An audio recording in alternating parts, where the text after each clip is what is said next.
Welcome everyone. Practice set ये हमारा 5वां है। इसमें हम कुल 25 प्रश्न करेंगे। जो प्रश्न रहेंगे आपके जीके, मैथ, जीएस, कंप्यूटर और रीजनिंग के हर एक विषय के 5-5 प्रश्न रहेंगे।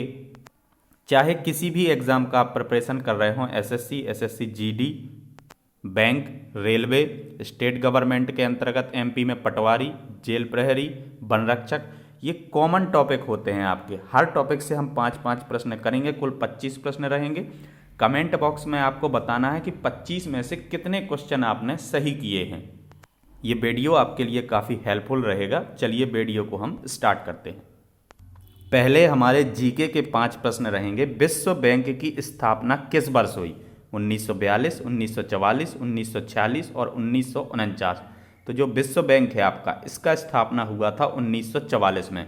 और इसका कार्य क्या होता है? इसका कार्य होता है राष्ट्रों के पुनर्निर्माण में उनका सहयोग करना वित्तीय रूप से, और वित्तीय रूप से उनकी मदद करना। आपसे एग्जाम में यह भी पूछा जा सकता है कि विश्व बैंक का हेडक्वार्टर कहाँ है? तो इसका हेडक्वार्टर है वाशिंगटन डीसी, यूएसए में। और आपसे एग्जाम में यह भी पूछा जा सकता है कि विश्व बैंक के प्रेसिडेंट कौन है? तो डेविड मालपास हैं विश्व बैंक के प्रेसिडेंट, और सीईओ अंशुला कांत हैं। सीईओ, चीफ एग्जीक्यूटिव ऑफिसर, विश्व बैंक के हैं अंशुला कांत। अगला क्वेश्चन देखते हैं। 73वें संविधान संशोधन के द्वारा भारतीय संविधान में किस अनुसूची को जोड़ा गया? 73वें संविधान संशोधन के द्वारा 9वीं, 10वीं, 11वीं और 12वीं। तो जो 73वां संविधान संशोधन हुआ था आपका, उसमें 11वीं अनुसूची को जोड़ा गया था। ऑप्शन नंबर सी आपका राइट हो जाएगा। और आपको यह भी याद रखना है कि 73वां संविधान संशोधन 1992 में हुआ था। और ये जो 11वीं अनुसूची थी आपकी, ये पंचायती राज अधिनियम से संबंधित थी। अगला क्वेश्चन देखते हैं। अगला क्वेश्चन है, गौतम बुद्ध ने किस स्थान से उपदेश देना आरंभ किया था? लुम्बिनी, बोधगया, सारनाथ और कुशीनगर। तो जो गौतम बुद्ध थे, उन्होंने सारनाथ से जो है उपदेश देना प्रारंभ किया था। ऑप्शन नंबर सी आपका राइट हो जाएगा। ये चारों के चारों इंपॉर्टेंट स्थान है गौतम बुद्ध से संबंधित, इनको आपको याद रखना है। लुम्बिनी में उनका जन्म हुआ था, बोधगया में उन्होंने ज्ञान की प्राप्ति की थी, और सारनाथ में उन्होंने अपना प्रथम या उपदेश देना शुरू किया था, और कुशीनगर में उन्होंने महापरिनिर्वाण प्राप्त किया था। उसी को हम बोल सकते हैं मोक्ष प्राप्ति की थी कुशीनगर में। ये चारों फैक्ट आपको गौतम बुद्ध से संबंधित ही। अगला क्वेश्चन देखते हैं। बेतला राष्ट्रीय उद्यान किस राज्य में है? बिहार, झारखंड, राजस्थान और उड़ीसा। तो बेतला राष्ट्रीय उद्यान आपका झारखंड में है, और झारखंड राज्य के लातेहार और पलामू जिलों में ये विस्तृत है। आपको याद रखना है, लातेहार और पलामू जिले में यह विस्तृत है। कौन सा राष्ट्रीय उद्यान? बेतला राष्ट्रीय उद्यान झारखंड में है। ऑप्शन बी आपका राइट है। अगला क्वेश्चन देखते हैं। फागुड़ी नृत्य किस राज्य का लोकप्रिय नृत्य है? गोवा, कर्नाटक, महाराष्ट्र और उड़ीसा। तो जो फागुड़ी नृत्य है आपका, वह गोवा का लोकप्रिय नृत्य है। और आपको यह याद रखना है कि गोवा का जो ये नृत्य है, यह सभी मौसमों में सामाजिक और असामाजिक अवसरों पर इस नृत्य को किया जाता है। तो फागुड़ी नृत्य हो जाएगा आपका राइट लोकप्रिय नृत्य गोवा। Option number A. यहाँ पर हमारे जीके के क्वेश्चन समाप्त होते हैं। अब हम देखेंगे जीएस के प्रश्न। यदि क्वेश्चन से रिलेटेड आपका कोई डाउट है तो वह आप क्वेश्चन में बता सकते हैं, और साथ ही साथ यदि लगता है आपको कि कोई सुधार की आवश्यकता है वीडियो में, तो वह भी आप कमेंट बॉक्स में लिख सकते हैं। चलिए अब हम देखते हैं जीएस के प्रश्न। जीएस का हमारा पहला प्रश्न है। जीएस का पहला प्रश्न है हमारा, प्याज में सिन प्रोपेथियल एस ऑक्साइड नाम का रसायन पाया जाता है। यह रसायन हमारे शरीर की किस ग्रंथि को प्रभावित करता है? श्वेत ग्रंथि, लैक्रिमिक ग्रंथि, बाह्य ग्रंथि और आंतरिक ग्रंथि। तो जो प्याज में सिन प्रोपेथियल एस ऑक्साइड रसायन पाया जाता है, ऐसा भी क्वेश्चन आपसे बन सकता है। कौन सा रसायन पाया जाता है? तो आपको लगाना होगा सिन प्रोपेथियल एस ऑक्साइड। और किस ग्रंथि को हमारी प्रभावित करता है? तो लैक्रिमिक ग्रंथि जो हमारी होती है, इसको यह प्रभावित करता है रसायन। अगला क्वेश्चन देखते हैं। ओजोन परत की खोज फैब्री-चार्ल्स और हेनी बुसोन ने किस वर्ष की थी? आपको बताना है। पहले तो यही आपको याद रखना है कि खोज की थी फैब्री-चार्ल्स और हेनरी बुसोन ने, और किस वर्ष की थी? तो 1913 में इन्होंने यह खोज की थी। जो ओजोन परत है वह पृथ्वी से 30 से 32 किलोमीटर की ऊंचाई पर पाई जाती है, और यह कौन से मंडल में पाई जाती है? तो यह समताप मंडल में पाई जाती है, आपको यह भी याद रखना है, ओजोन परत। अगला क्वेश्चन देखते हैं। गाजर, चुकंदर, शलजम और मटर में मुख्यतः कौन सा विटामिन पाया जाता है? Vitamin A, vitamin B, vitamin C और विटामिन डी। तो जो गाजर, चुकंदर, शलजम और मटर है, यह मुख्यतः विटामिन ए के स्रोत आपके होते हैं। ऑप्शन नंबर ए आपका राइट हो जाएगा। अगला क्वेश्चन देखते हैं। सबसे हल्की अक्रिय गैस कौन सी है? नियॉन, क्रिप्टॉन, रेडन और हीलियम। तो सबसे पहले तो आपको यही याद रखना है कि ये सारी की सारी जो हैं अक्रिय गैसें हैं, और सबसे हल्की अक्रिय गैस आपको बताना है तो वह हो जाएगा आपका हीलियम। ऑप्शन नंबर डी आपका राइट हो जाएगा। सबसे हल्की अक्रिय गैस हीलियम है। अगला क्वेश्चन देखते हैं। प्रकाश संश्लेषण की क्रिया कार्बन डाइऑक्साइड और जल के बीच रासायनिक क्रिया होती है। जो प्रकाश संश्लेषण का क्रिया होता है वह कार्बन डाइऑक्साइड और जल के बीच एक रासायनिक क्रिया होता है और ग्लूकोज का निर्माण होता है। कौन सी गैस मुक्त होती है? आपको बताना है प्रकाश संश्लेषण की क्रिया में कौन सी गैस मुक्त होती है। नाइट्रोजन, ऑक्सीजन, कार्बन डाइऑक्साइड और ओजोन। तो इस क्वेश्चन का राइट आंसर हो जाएगा कि प्रकाश संश्लेषण की क्रिया में ऑक्सीजन गैस आपकी मुक्त होती है। ऑप्शन नंबर बी आपका राइट हो जाएगा। यहाँ पर जीएस के भी 5 प्रश्न हमारे समाप्त होते हैं। अब हम देखेंगे जनरल कंप्यूटर के क्वेश्चन। उससे पहले यदि आपने इस चैनल को सब्सक्राइब नहीं किया है एग्जाम रेडियस को, तो इस चैनल को आपको सब्सक्राइब कर लेना है और बेल आइकॉन भी प्रेस कर लेना है। जो भी प्रैक्टिस सेट मैं अपलोड करता हूँ उसका नोटिफिकेशन आपको मिलता रहेगा। साथ ही साथ मैथ और रीजनिंग के बहुत बेसिक लेवल से आसान वीडियो मैं बनाया हूँ, तो वह वीडियो भी आप इस चैनल पर जाकर देख सकते हैं। चलिए वीडियो में हम आगे बढ़ते हैं। और यदि आप ये प्रैक्टिस सेट 4, 3, 2, 1 देना चाहते हैं तो इस वीडियो के डिस्क्रिप्शन में मैं लिंक दे दूंगा, तो वहाँ से आप और भी प्रैक्टिस सेट दे सकते हैं जो मैंने इससे पहले बनाए हुए हैं। एक्टिव विंडो में फाइल को प्रिंट करने के लिए शॉर्टकट की क्या है? तो ऑप्शन दिए हुए हैं F5, F12, F7 या F11। तो एक्टिव विंडो में यदि फाइल को आपको प्रिंट करना है तो F12 होता है। ऑप्शन नंबर बी आपका राइट हो जाएगा। F12 होता है आपका शॉर्टकट कुंजी या शॉर्टकट की। कुंजी को इंग्लिश में हम शॉर्टकट की बोलते हैं। तो यह आपको याद रखना है। एक्टिव विंडो में यदि आप फाइल को प्रिंट करेंगे तो F12 पर प्रेस करेंगे। कंप्यूटर सिस्टम की कमी को समझते हुए उसमें सेंध लगाकर लाभ लेने वाले को क्या कहते हैं? सुरक्षा हैकर, नेटवर्क हैकर, ए और बी दोनों, इनमें से कोई नहीं। तो कंप्यूटर सिस्टम की कमी को समझते हुए उसमें सेंध लगाकर लाभ लेने वाले को सुरक्षा हैकर और नेटवर्क हैकर दोनों कहते हैं। तो ऑप्शन नंबर सी आपका राइट हो जाएगा, ए और बी दोनों। अगला क्वेश्चन देखते हैं। इनमें से कौन सा सर्च इंजन है? स्टार्ट पेज, बेदू, डॉगपाइल या ये सभी? तो ये तीनों के तीनों क्या हैं? आपके सर्च इंजन हैं। तो इस क्वेश्चन का आंसर हो जाएगा आपका ऑप्शन नंबर डी। ये सभी के सभी सर्च इंजन हैं। और गूगल भी क्या होता है? आपका सर्च इंजन होता है। मैंने ऐसे सर्च इंजन लिए हैं जिनको जनरली हम यूज नहीं करते हैं या कम उपयोग करते हैं, जिससे कि एग्जाम में यदि आपसे पूछा जाता है तो आप आसानी से उसका उत्तर दे सकें। तो ये सारे के सारे स्टार्ट पेज, बेदू और डॉगपाइल तीनों के तीनों आपके सर्च इंजन है और गूगल भी आपका एक सर्च इंजन है। अगला क्वेश्चन देखते हैं। कंप्यूटर के संबंध में OCR में C का क्या है? C क्या है आपको बताना है। केवल, कोड, कैरेक्टर, कैथोड। तो OCR का फुल फॉर्म आपको पता होना चाहिए। OCR। तो O फॉर होता है आपका ऑप्टिकल, C फॉर होता है आपका कैरेक्टर और R फॉर होता है रिकॉग्निशन। तो C का पूछा गया है तो C फॉर हो जाएगा आपका कैरेक्टर। ऑप्शन नंबर C आपका राइट हो जाएगा। अगला क्वेश्चन देखते हैं। सर्वप्रथम ट्रांजिस्टर का उपयोग किस पीढ़ी के कंप्यूटर में हुआ? प्रथम, द्वितीय, तृतीय या चतुर्थ? तो ट्रांजिस्टर का उपयोग सर्वप्रथम हुआ आपका द्वितीय पीढ़ी के कंप्यूटर में। प्रथम पीढ़ी के जो कंप्यूटर थे आपके, ये द्वितीय पीढ़ी हो गया, ये प्रथम, ये द्वितीय। तो प्रथम पीढ़ी के जो कंप्यूटर थे आपके, इसमें ट्रांजिस्टर की जगह वैक्यूम ट्यूबों का इस्तेमाल किया जाता था। तो वैक्यूम ट्यूब की जगह यहाँ पर ट्रांजिस्टर का उपयोग द्वितीय पीढ़ी के कंप्यूटरों में किया गया। यहाँ पर हमारे कंप्यूटर के भी 5 क्वेश्चन समाप्त होते हैं। अब हम देखेंगे मैथ के 5 प्रश्न।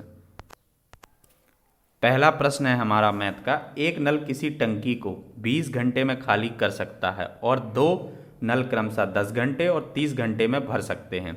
यदि तीनों नल को एक साथ खोल दिया जाए तो टंकी भरने में कुल कितना समय लगेगा? तो ऐसे क्वेश्चन को हम LCM वाले मेथड से करते हैं। और मैथ के जो मैं क्वेश्चन लिया हुआ हूँ ऐसे टॉपिक पर लिया हुआ हूँ जो टॉपिक मोस्टली आपसे एग्जाम में पूछे जाते हैं। तो नल और टंकी से सामान्यतः क्वेश्चन आपका बनता ही है।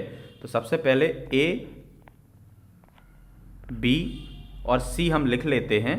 तो ए करता है आपका 20 मिनट में खाली, और दो नल 10 और 30 घंटे में भरते हैं, तो बी को 10 घंटे में भरता है मान लिया, और सी 30 घंटे में भरता है। तो ये 20 मिनट में खाली कर रहा है, तो यहाँ माइनस कर लेते हैं, ये दोनों प्लस हो जाएंगे, ये भर रहे हैं। अब हम इनका एलसीएम ले लेंगे तो 60 आ जाएगा, इसका एफिशिएंसी ए का 3 हो जाएगा, इसका 6 हो जाएगा और इसका 2 हो जाएगा।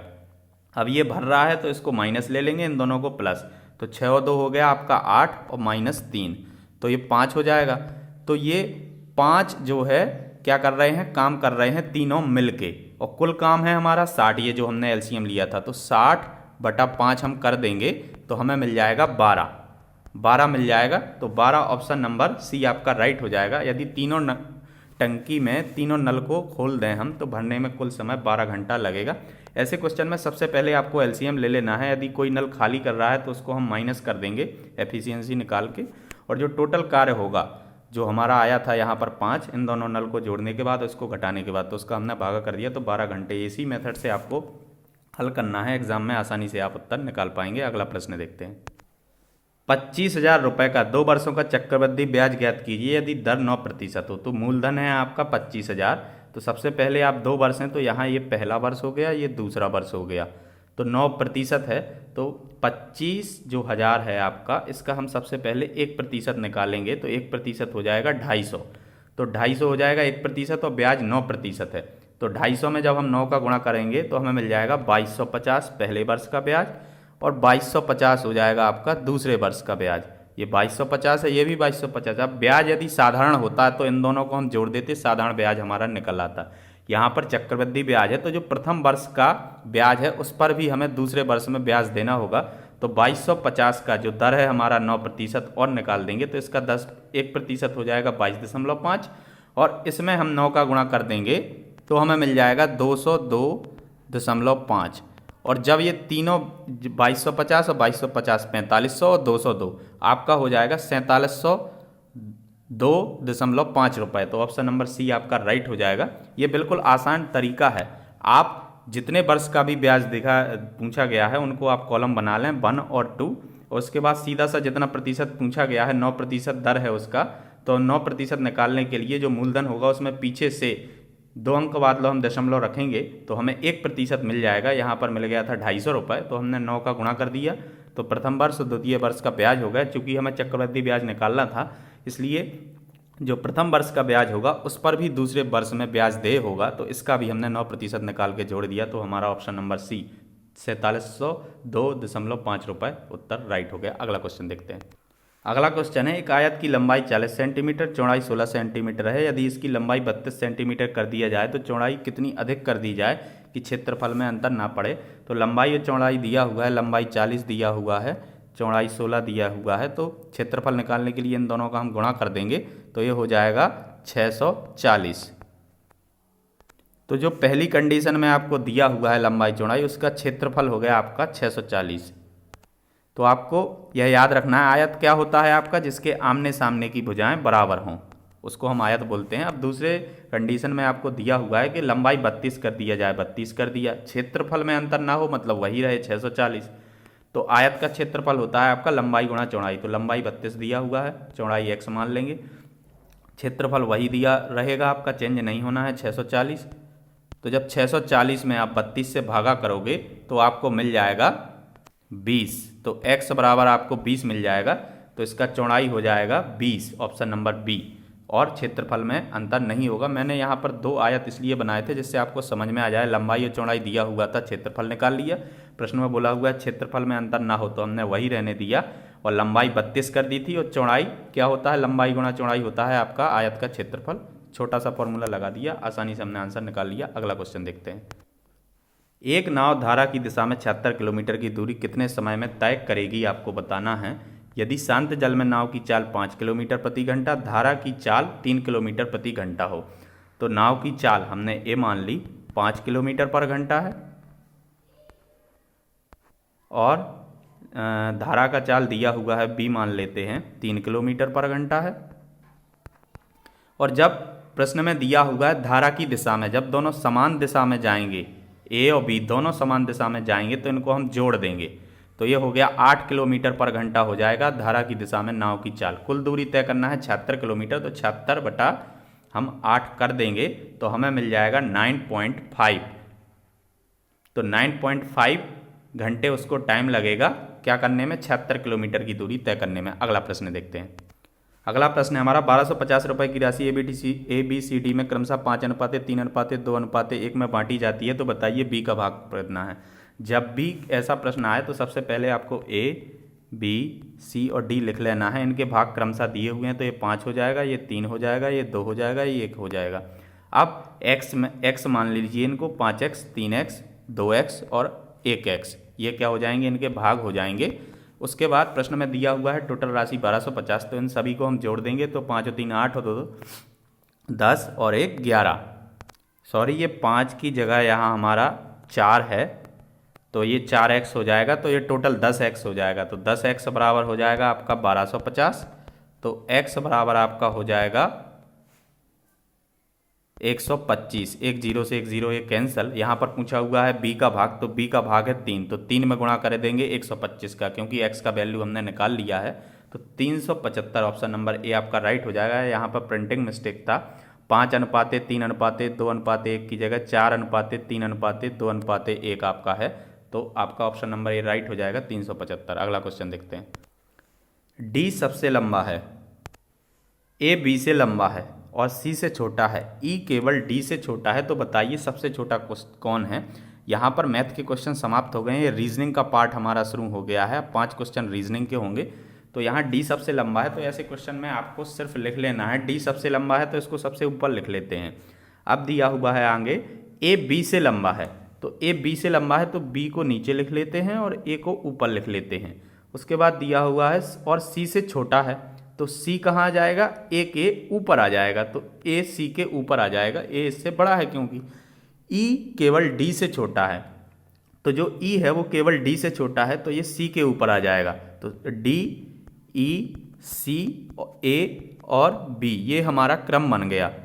उसके बाद हमसे पूछा हुआ है बताइए सबसे छोटा कौन है, तो सबसे बड़ा या सबसे लंबा कौन है, तो ये डी है, और सबसे छोटा कौन है, ये बी हो जाएगा। ऑप्शन नंबर सी आपका राइट हो जाएगा। ऐसे क्वेश्चन को आप व्यवस्थित तरीके से लिख लें, आसानी से कर पाएंगे। अगला क्वेश्चन देखते हैं। यदि किसी भी क्वेश्चन से रिलेटेड आपका कोई डाउट है या किसी प्रकार के सुधार का ज़रूरत है किसी प्रश्न में, तो आप कमेंट बॉक्स में बता सकते हैं, और साथ ही साथ आपको पूरे प्रैक्टिस सेट को देना है और बताना है कि 25 में से कितना स्कोर आपने किया। निम्न अनुक्रम को पूरा करें। जब कोई भी अनुक्रम आपको दिया हुआ हो तो सबसे पहले यदि आपको समझ में नहीं आ रहा है कि क्या अनुक्रम है, तो आप सबसे पहले क्या करेंगे, इसका डिफरेंस लिख लेंगे। तो 34 में से 18 जाएगा, हमारा कितना मिल जाएगा, हमें ये मिल जाएगा 16। इसी तरह 99 में से 49 को घटा देंगे तो ये हमें मिल जाएगा 65। इसी तरह 362 में से 99 को घटा देंगे तो ये मिल जाएगा हमें 263। ये 263 है। अब हमें अगला टर्म बताना है, तो इस क्वेश्चन को यदि आप ध्यान से देखें तो 18 दूना 36 होता है, 36 में से 2 घटा दिया तो कितना मिल गया, हमें 16 मिल गया, यानी 18 गुणा 2 माइनस 2, तो हमें कितना मिल गया, 34 मिल गया। इसी तरह 99, 34 से 99 कैसे जाएंगे हम, 34 में हम 3 का गुणा कर दें तो हमें 102 मिल जाएगा, यानी 34 गुणा 3 और माइनस 3, तो 34 में 3 का गुणा करेंगे तो 102, 3 घटाएंगे तो 99 मिल गया। इसी तरह 392 99 से जाना है, तो 99 में यदि हम 4 का गुणा कर दें, 99 गुणा 4 और माइनस 4, तो कितना मिल जाएगा, 396, और 4 घटा देंगे तो 392। इसी तरह 392 में हम यहाँ पर देखें आप, एक एक बढ़ रहा है, पहले 2 से गुणा, फिर 3 से, फिर 4 से, तो 5 से हम गुणा कर देंगे तो हमें 1960 मिल जाएगा, और इसमें से जितने का गुणा कर रहे हैं वही घटाना है, 5 घटा देंगे तो 1955। ऑप्शन नंबर डी आपका राइट हो जाएगा। अगला क्वेश्चन देखते हैं। अगला क्वेश्चन है हमारा, बुक शब्द को कितने अलग अलग प्रकार से लिखा जा सकता है। किसी भी शब्द को लिखना है यदि, तो उसके हम देखेंगे कितने अल्फ़ाबेट हैं, 4 हैं, तो फैक्टोरियल 4 हो जाता है। लेकिन यदि कोई अक्षर रिपीट हुआ है, कोई अल्फ़ाबेट, जैसे ओ यहाँ पर रिपीट हुआ है, कितनी बार हुआ है, 2 बार, तो बटे में फैक्टोरियल 2। इसको हम हल कर देंगे तो 4 गुणा 3 गुणा 2 गुणा 1, और इसको यदि हल करेंगे तो 2 गुणा 1 फैक्टोरियल 2 को जब हम हल करेंगे तो ये 2 से 2 कैंसिल हो जाएगा, 4 तिया 12।